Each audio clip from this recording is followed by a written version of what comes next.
ដូរបានដូរទៅកុំឲ្យវាខ្ទាស់ចិត្តត្មងទៅបើឯងធ្លាប់ពិចារណាបិទហាងហ្នឹងហ្មងអត់រឿងអីខ្លះដែលកើតឡើងអ្នកណាខ្លះដែលប៉ះពាល់ វិបត្តិលើកនេះដូចធ្ងន់ជាងកូវីដទៀតទៅហើយបង ធ្ងន់ធ្ងរខ្លាំងមែនតើកូវីដពិបាករបៀបមួយប៉ុន្តែនៅតែរក្សាទឹកប្រាក់លក់បានប៉ុន្តែពិបាកលើកនេះគឺធ្ងន់ណាស់ព្រោះសាធារណជនដែលគាត់មិនសប្បាយចិត្តយើងខ្លួនឯងជាអ្នកកាន់កិច្ចការយើងវាផុតពីដៃរបស់យើងវាចំនួនរវាងប្រទេសមួយប្រទេសតែហើយអញ្ចឹងយើងទេវាមិនកាត់ប៉ុន្តែធ្ងន់ធ្ងរខ្លាំងណាធ្ងន់ធ្ងរ ក្នុងនាមជាអ្នកបើសិនជាត្រូវកាន់តួនាទីដោយបងឯងប៉ុន្តែមានបញ្ហាជាកំហុកដែលកើតឡើងហើយជាបញ្ហាដែលភាសាអង់គ្លេសហៅ out of control ជាបញ្ហាដែលយើងមិនអាចគ្រប់គ្រងបានវាផុតដៃយើងដូចបងឯងនិយាយចឹងអានឹងវាផុតដៃយើងតែបើតាមអ្នកដឹកនាំត្រូវរៀបចំផ្លូវចិត្តឬក៏អាភិបជាអ្នកដឹកនាំនឹងខ្លួនឯងមិនបាច់បង យើងខ្លួនឯងត្រូវរឹងមាំមុនណាបើយើងទុនអ្នកដែលនៅជាមួយយើងគឺទុនទាំងអស់យើងត្រូវរឹងមុនហ្មងរឹងមុនគេហ្មងហើយមួយដែលចំណុចមួយដែលសំខាន់ជាងគេដែល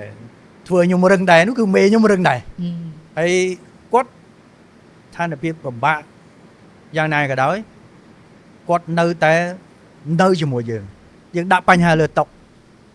ហើយយើងដោះមិនចា៎យើងនិយាយគ្នាអញ្ចឹងរកវិធីទៅមុខទាំងអស់គ្នាប៉ុន្តែយើងត្រូវរឹងមាំយើងមិនអាចទុនជ្រាយបានទេយើងមើលទាំងអស់អ្វីដែលពាក់ព័ន្ធទាំងអស់ហ្នឹងឯងមួយថ្ងៃអង្គុយគិតថាទៅបងដល់បងលុយ supplier មួយនេះអ្នកគ្រប់គ្រងមួយនេះទៅបងថ្លៃទឹកថ្លៃភ្លើងទៅដល់បុគ្គលិកទៅបងថ្លៃឈ្នួលគិតគ្រប់ទាំងអស់អ្នកណាអាចទៅជែកមួយគេឲ្យគេថាសុំមួយរយៈបានជាពាក់សិននឹងសងវិញប៉ុន្តែអត់ដឹងថ្ងៃណាបើដឹងសងហើយមានអ្នកខ្លះឲ្យយើងរហូតដល់6ខែ8ខែមួយឆ្នាំគាត់តែមិនសងគេចប់ទេតែមិនចប់ហើយមួយខែមុនហ្នឹងឯងចា៎បាទប៉ុន្តែសិតតែអ្នកដែលនៅជាមួយយើងយូរហើយគាត់យល់ពីយើងគាត់ដឹងគាត់ស្គាល់យើងបើឯងធ្លាប់ពិចារណាបិទហាងហ្នឹងហ្មងអត់បើកអីថ្មីស្អីថ្មីឲ្យវាស្រឡះស្រឡៃហ្មងទៅអាហ្នឹងធ្លាប់ជាជំរឿសមួយដែលបងឬក៏គណៈគ្រប់គ្រងនៅក្នុងក្រុមហ៊ុនភាសាគ្នាអត់បិទវាអត់មានបញ្ហាបន្តទៅដែលយើងត្រូវដោះស្រាយវាអត់ស្មុគស្មាញចា៎បិទវាងាយប៉ុន្តែយើងសួរត្រឡប់មកវិញសួរថាតើបិទទៅរឿងអីខ្លះដែលកើតឡើងអ្នកណាខ្លះដែលប៉ះពាល់អ្នកណាខ្លះដែលចំណេញ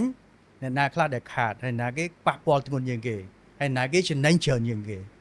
សម្រាប់ក្រុមហ៊ុនតែម្ដងជាពិសេសម្ចាស់ក្រុមហ៊ុននោះបើគាត់បិទអាហ្នឹងវាគ្រាន់តែជាក្រុមហ៊ុនមួយនៅក្នុងចំណោមក្រុមហ៊ុនដែលគាត់មាន14ប្រទេសលើពិភពលោកទេអញ្ចឹងជំរឿននៃការបិទនោះគឺអត់អីពិបាកសម្រាប់គាត់ទេនឹងសម្រាប់ថៅកែក្រុមហ៊ុនសម្រាប់ថៅកែក្រុមហ៊ុនម្ចាស់សួរថាតើអ្នកណាដែលប៉ះធំជាងគេភ្លាមនោះ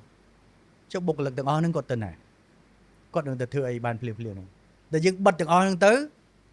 តើអ្វីដែលបត់ពិសោធន៍របស់យើងដែលយើងធ្វើរហូតដល់ពេលនេះដែលចំណេះដែលយើងមានហ្នឹង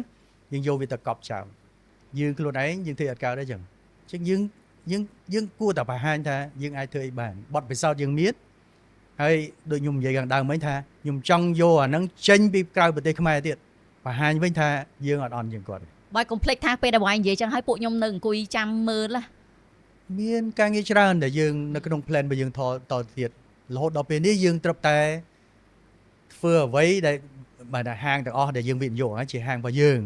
ដូរផ្លាកបន្តទៅមានរឿងកើតច្រើនឡើងទៀត